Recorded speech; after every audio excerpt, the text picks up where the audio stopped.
Hey, what's up, guys? This is David Core from the Steelers Sanctuary Podcast, doing a little after dark session here. It's just me going solo. Zach had some other stuff he had to do, so he wasn't able to do it tonight. I just wanted to just talk Steelers with you guys for a little bit here tonight. It's late and I'm bored. So, um, first thing I wanted to get into was basically just to talk about the Steelers win over the Commanders, the 28-27 nail biter of a win. Um, Basically, the Steelers, when they were down, by 10 in the game, I thought that, this is just going to be the same old Steelers we've seen the last couple of years. They're going to choke and get their ass kicked. But then they just turned it around. And I mean, basically, I have to credit Russell Wilson. The guy just doesn't blink. Um, he drove him down the field and did his thing. And they pulled it off. I just there is something different with this team for sure, and I'm uber excited over it. Obviously, you're going into a game against a team who's really good. The Commanders are nothing to sneeze at. They're 7-2 going into the game, and Jade Daniels is so damn good. And I my only reasoning behind picking the Steelers to win that game was the fact that one, they're 13-4 coming off the bye week under Mike Tomlin, and two, the Commanders are a good team, but every team they've beaten only has a record at best at the time 4-4 or worse. So that was why I thought the Steelers probably should go in and win this game. It is a rookie quarterback, even though he's really good. But man, they did make it tough. I thought that basically in the beginning of the game, the offensive line and the tight ends had trouble blocking for Najee and Warren. I saw a bunch of missed blocks by the whole line, basically, especially McCormick and Broderick Jones. And these are on run plays. I saw Pat Frymuth miss on. I think I even saw Washington miss one. But there was about 4 or 5 missed blocks I saw in the first half of this game that worried me that maybe they could have an off game. I mean, Zach Frazier's first game back, he can be a little off. You don't know, and so I was worried about that a little bit in the first half. Russell Wilson, I thought, was off in the first half. Some of his throws were off; they weren't on point. There was a couple plays where the field opened up as wide open for him to just take off running, and instead he just held on to the ball because that's what Russell Wilson does. He was number one last year in holding on to the ball, the longest in the league, and he did it this game that first half way too much for my liking. And I just didn't. I got really worried in the middle of the game that we go up and then we let them just take off. Um, the punt, the fake punt. I honestly I like the idea of the fake punt. It was there obviously, but did not like them doing it on the 15-yard line. I'm sorry. I just don't get me wrong. For it to be Mike Tomlin taking chances like this, I'd see it. However, uh, it's stupid to do it on your own 15-yard line. You want to do it from say your 40, fine. We've got a really good defense. You give them some ground to work with. But when you put them on the 15-yard line, I don't. What is your defense going to do? So that was the one thing that I did not really like about the fake punt call. I on the 15, no, thank you. Not a fan of it. And as you saw happen right off the bat, the whole momentum switched. And I mean, their punt returner had already dropped one punt to him, and he ended up doing another one. So to me, it just wasn't smart. But to see Mike Tomlin be aggressive, yeah, it's something that I hope to see more of. Just please be smart about it is all I really ask. Um, what else with the game? I thought the defense kind of there are too many long drives that end up being touchdowns. It's one thing to have long drives and bend a little, but I don't want to see you break. And there was more breaking this game. I get it. Commanders, you got Terry McLaurin, Daniels. Eckler only had 44 yards rushing, but the problem was it was in key moments on third downs or on the goal line. They gave it up. So I really didn't. I really thought the defense didn't have the best game. I mean, you had guys like Patrick Queen who had a hell of a game, led the team in tackles. Who else? The D line was good. You know, they got a lot of pressure. Highsmith had some pressure, and TJ obviously. But you know, overall though, I just they didn't have their best game. I thought, and I get it. You know, you're going against a good offense, I guess you could say. But I always live by the Dick LeBeau standard of, a good defense only needs 17 points. And they didn't. They needed 28 this time. So that's the way I look at this. Um, Overall, pretty happy with the win.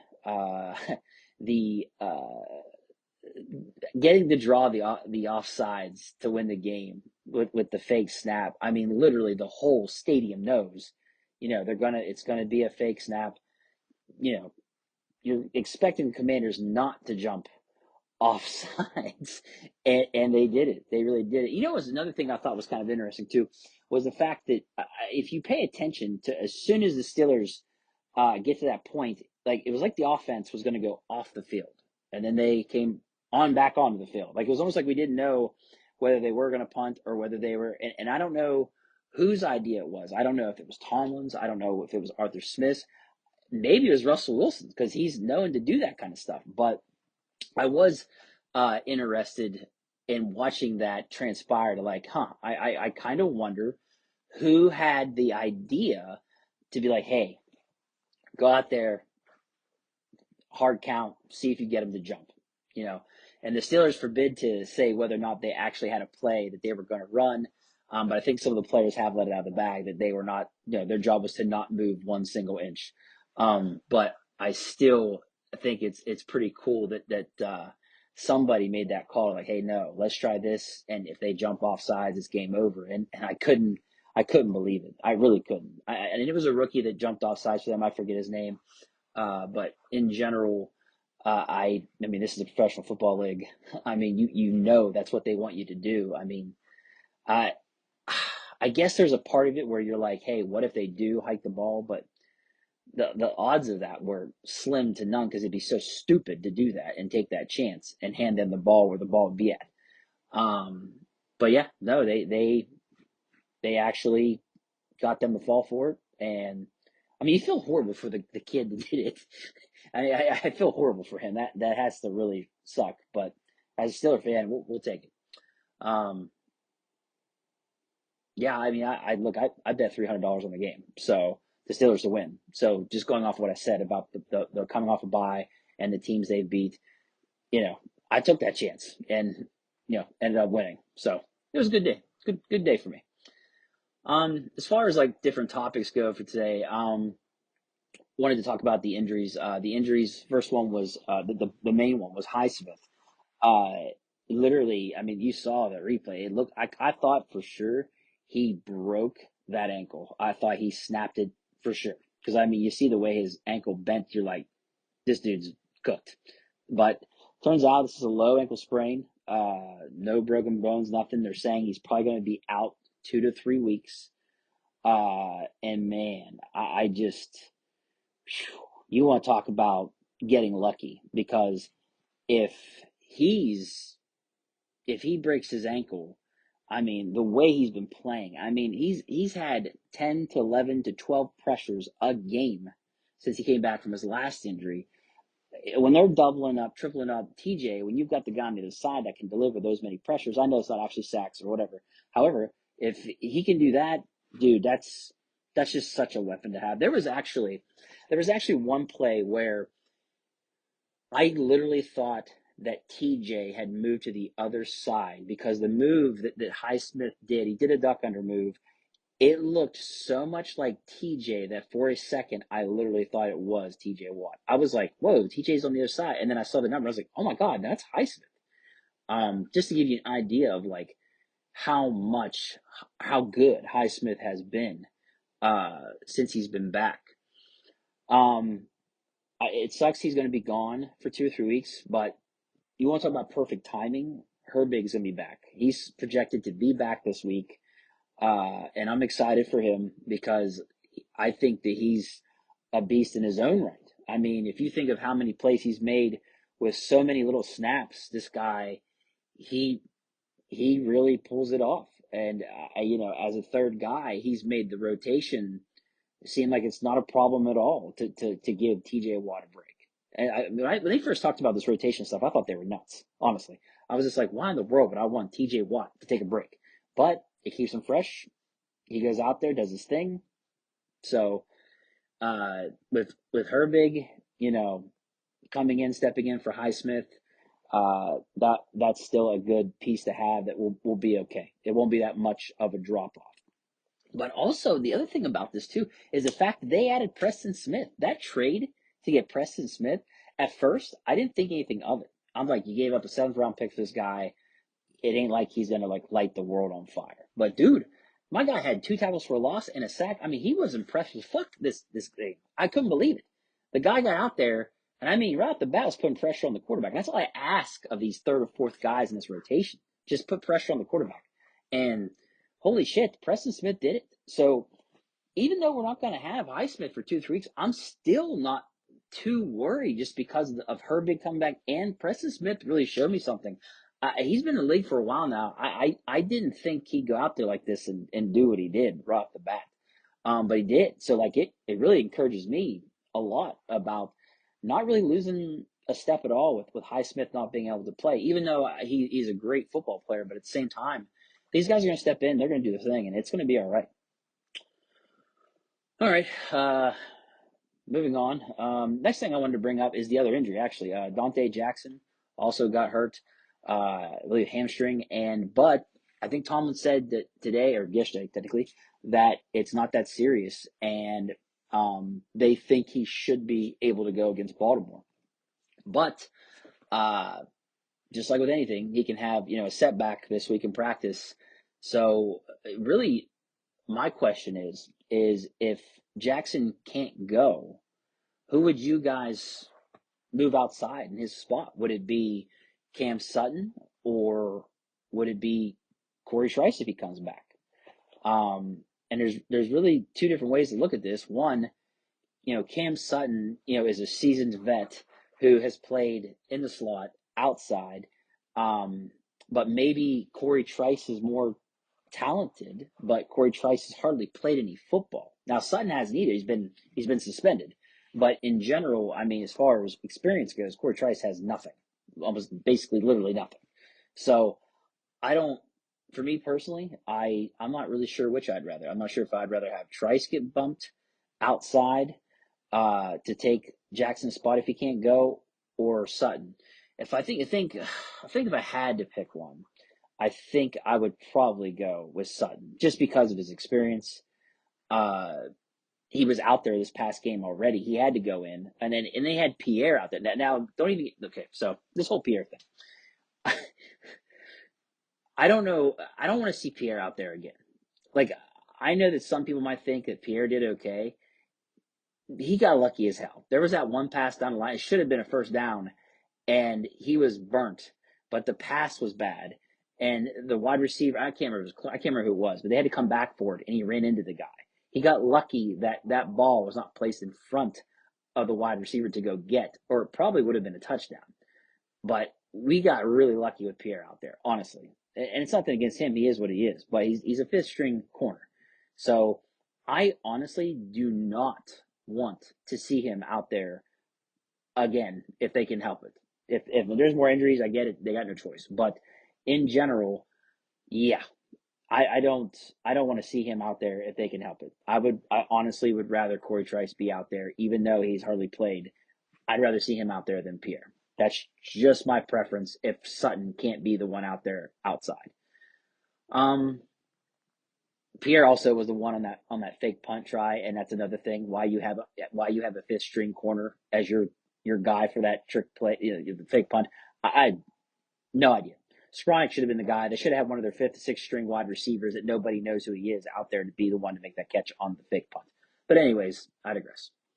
And that reminds me with the corners. So something I'm going to ask you guys is how concerned are you with JPJ? This is the second game in a row where he's definitely struggled. This game was the worst, though. I mean, the penalties, first downs given up, stuff like that. I mean, just I don't know, man. it hasn't looked good, and he's had I think I just don't think he's done as good as he did last year. Maybe it's because he hasn't been exposed as much. I'm not sure.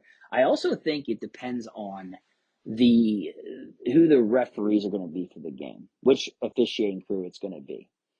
Because if you get one of these officiating crews that loves to throw flags, man, he's going to have issues because he does get touchy, grabby a lot. Especially this season, it's been really bad. It's looked like he's back at Penn State, basically. So I don't know. I don't. I'm hoping this is just a bump in the road with him, and he'll get back on track because between the injury to Jackson, Corey Trice with hardly any experience, Sutton just getting back, gonna need JPJ to step up, especially in this game coming up against the Ravens, because he's going to be lined up either against Flowers or DJ Johnson. In theory, or Deontay Johnson, sorry. In theory, he probably will face Flowers, and then Dante Jackson or one of the other guys is going to be lined up on Deontay Johnson. I don't know, man, because Lee Flowers is a shifty guy with speed. He could give him a lot of problems, and Deontay Johnson is a elite route runner, so I could see him giving him trouble too. So, in this game against the Ravens, he's gonna have to really, really step up, or just get back to being JPJ that we know, because we can't have this. Like the penalties are killers. I mean, you could argue it's one of the, besides the fake punt not working, you could also argue that a lot of plays to his side is the reason why they stayed in the game and took the lead, and we had to come from behind like we did. But hopefully he gets back on track, and we can, hopefully he has a good game against the Ravens. You guys are more than welcome to chime in here in the comments. You can say whatever. It's fine. Would love to have dialogue with people in the chat. What else? So, Mike Williams, one play, 32 yards and a touchdown, was more yards than Calvin Austin III, was more yards than Van Jefferson. Literally, Calvin Austin III had 6 targets, 20 yards receiving. Van Jefferson had 0. He had 2 targets, 0 yards receiving. This guy comes in and on one freaking play scores a 32-yard touchdown to take the lead. So my question is, will he be the number 2 this game against the Ravens? Do you guys think that he'll end up being the number 2 for this game against the Ravens? Me personally, I don't think so, not yet. I don't think he's probably going to be able to know the playbook still. I mean, I could use Deontay Johnson as a perfect example. Deontay Johnson now has played, 2-3 games for the Ravens? He's still not having a huge impact in the game, and they're not feeding him the ball either. I think he's even started complaining. But it takes a good, probably at least 3 to 4 games for a wide receiver probably to get used to that playbook. Look at Devontae Adams. I mean, he went to the Jets and he didn't do anything for his first 2-3 games. So until he faced us, I believe, is when he had a decent game. But I don't think that quite Mike Williams will be ready yet to be the full number 2 wide receiver. I'm probably thinking the week after.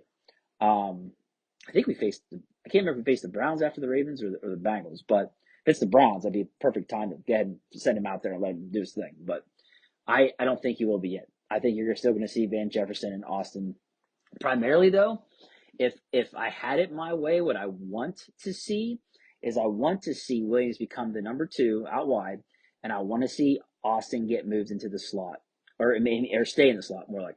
Van Jefferson can just watch them play. He can just sit on the bench.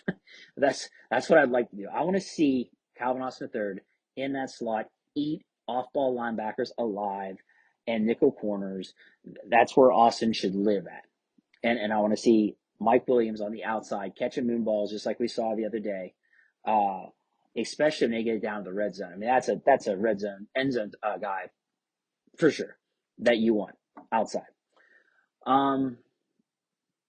None of you guys are talking in this. It's so funny. We did this last week.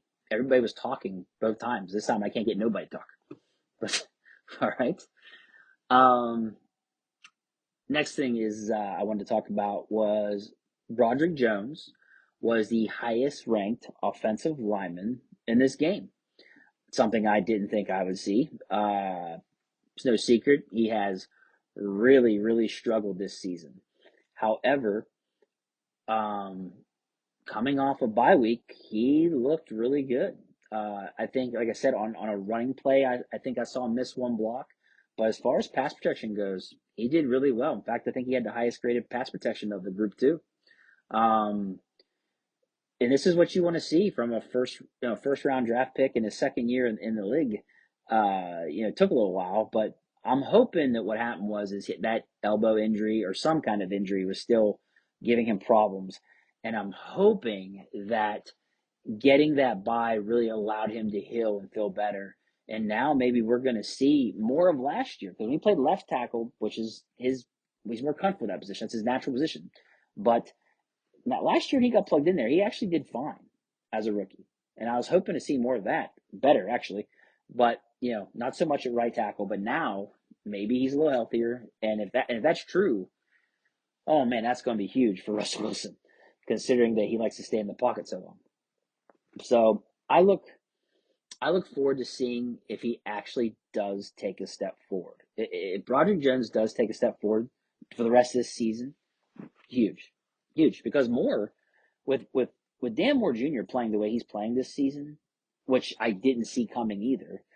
After 3 really bad seasons, he was considered the worst tackle in the league. I didn't see that coming. I didn't. Now that we're getting good play from him at left tackle, if Roger Jones can step up, McCormick's already doing great at right tackle. We got Sam Alley, who's always been a good left guard, and then Zach Frazier has been amazing at center. He's been a really good rookie center. So if all five can start playing the way the way we know that they can play, the way that they have showed, spurts of with some of them, like Jones, then yeah, I'm pretty excited about the O line and how they'll play the rest of the season. And Broderick Jones hopefully does take that step forward. Let's see. Next thing I want to talk about was so I noticed that Peyton Wilson did not play a lot in this game. I don't know if it's because he did struggle the game before this, and so it makes me wonder if uh, there might be a chance that Cole Holcomb comes back this game. Um, when they were talking, on the bye week, when they were talking about players, they were saying that everybody should be back. I mean, they said Herbie should be back, Trice should be back, and then they brought up Cole Holcomb. They brought up all these guys should be back. Um, that would be a huge shot in the arm at the linebacker position if Cole Holcomb's back. I mean, you're talking about a guy that's a downhill tackler. He's a good cover linebacker.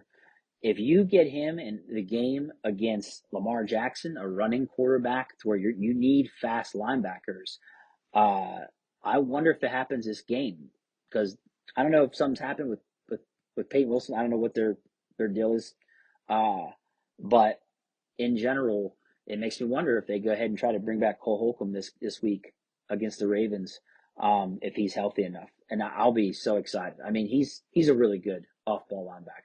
You put him out there with Patrick Queen, and I love Elandon Roberts, and I like Wilson. He's a rookie, and he's done okay. He's had some games where you're like, oh, this kid's about to take off, and then he has a setback, it seems like. But in general, those four together, that is a hell of an off ball linebacker career.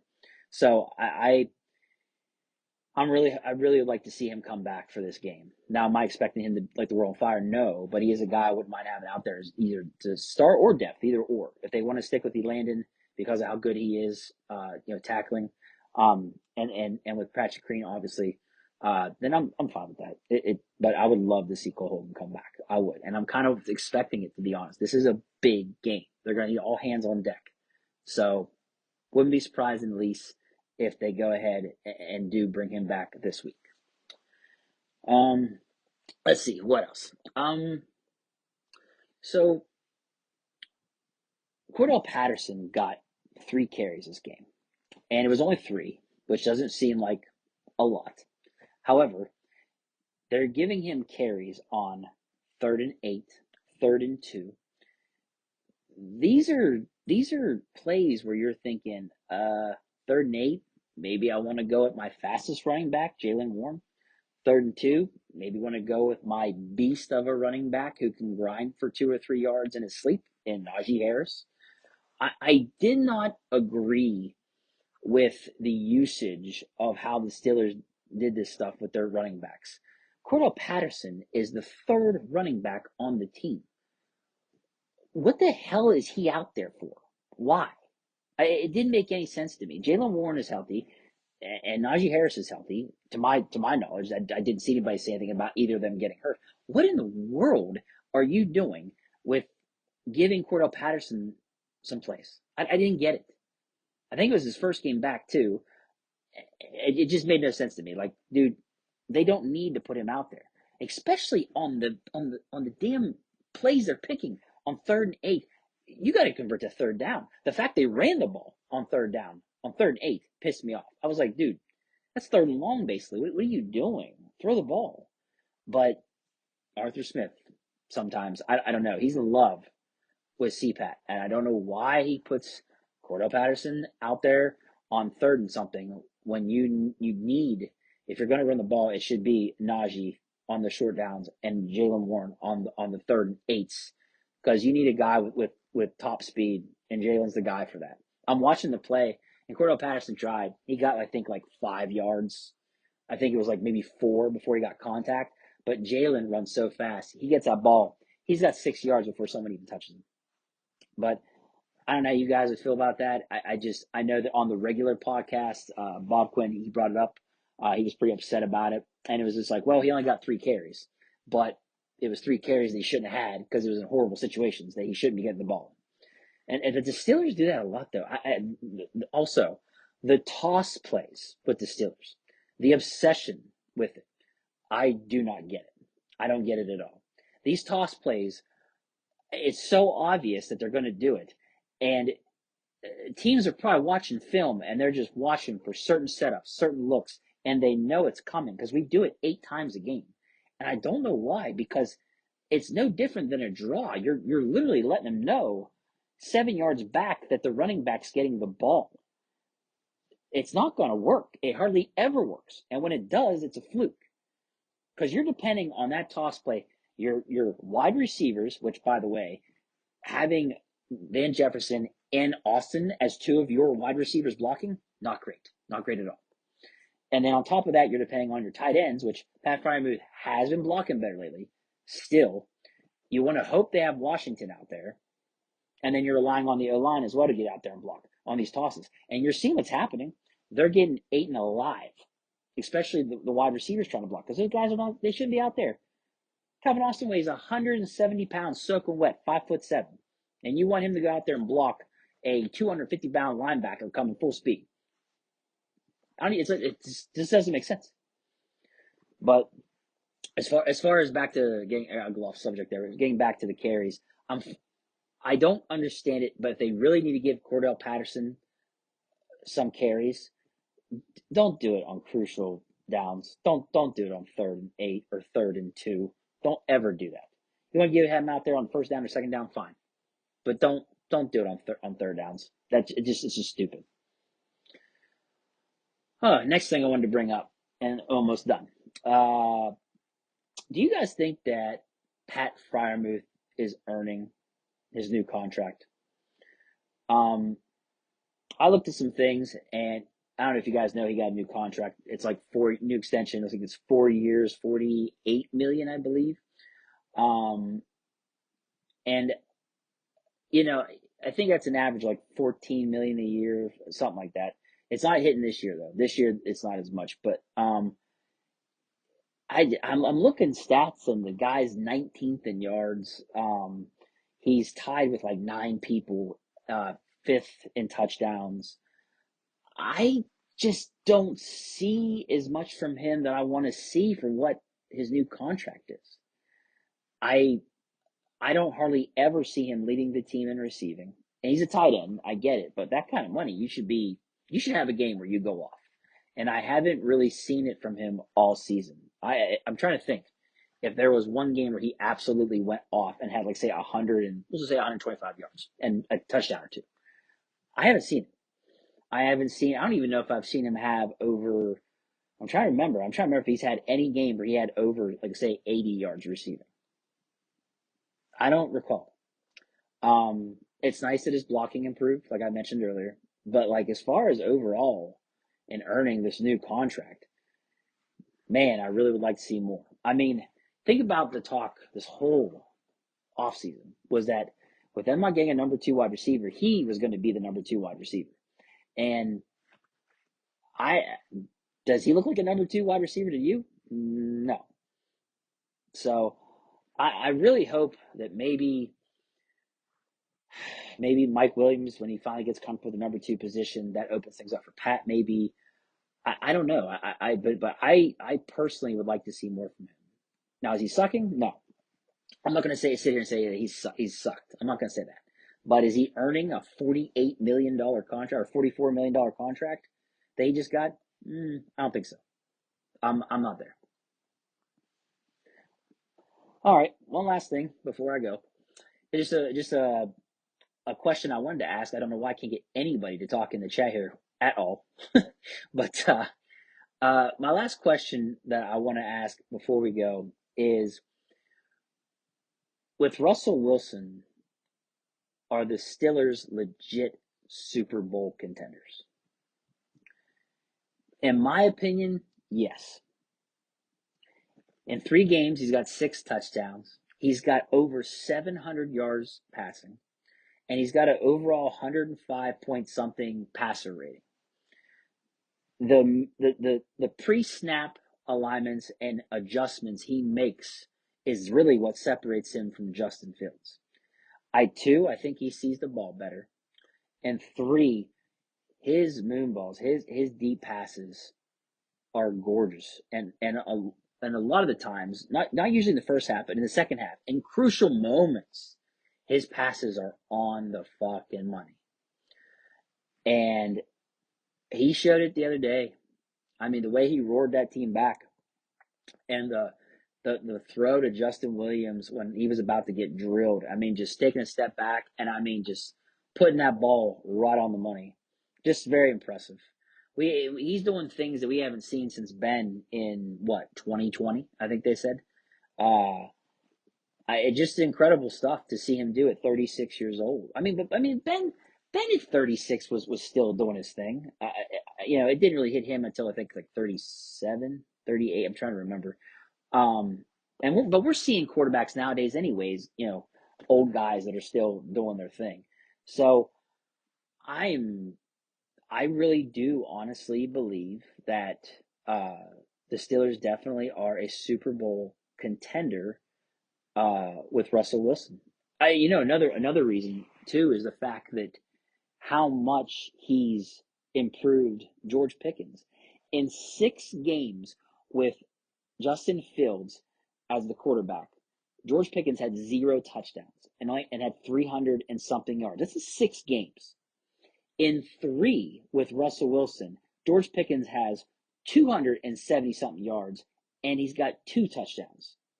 Oh, and I saw something too where, like, with Fields, he was averaging, I think, 60 something yards a game, 60 even, I think. But with Russell Wilson, he's averaging like 92 point something yards a game. That's a huge difference, guys. You're now taking a number 1 wide receiver and actually making him a number 1 wide receiver, an actual threat. So now I'm hoping that with Mike Williams on the other side, hopefully gets acclimated to this offense here in a game or two. Those 2, and then Pat Freiermuth and Najee and Warren with Russell Wilson. Oh, and that was the other thing. With Russell Wilson, they're averaging 11 more points. I think I saw they're averaging with Justin Fields 20, and it's 31 point something points a game they're averaging with Russell Wilson. The Steelers, guys. The Pittsburgh Steelers are averaging 31 point something points. We haven't seen that in how many years? 4, 5 years? So if this team can average 30 something points a game with that bazillion-dollar defense, yeah, we've got something here.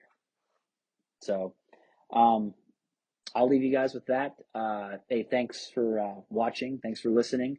And I'm out. Take care.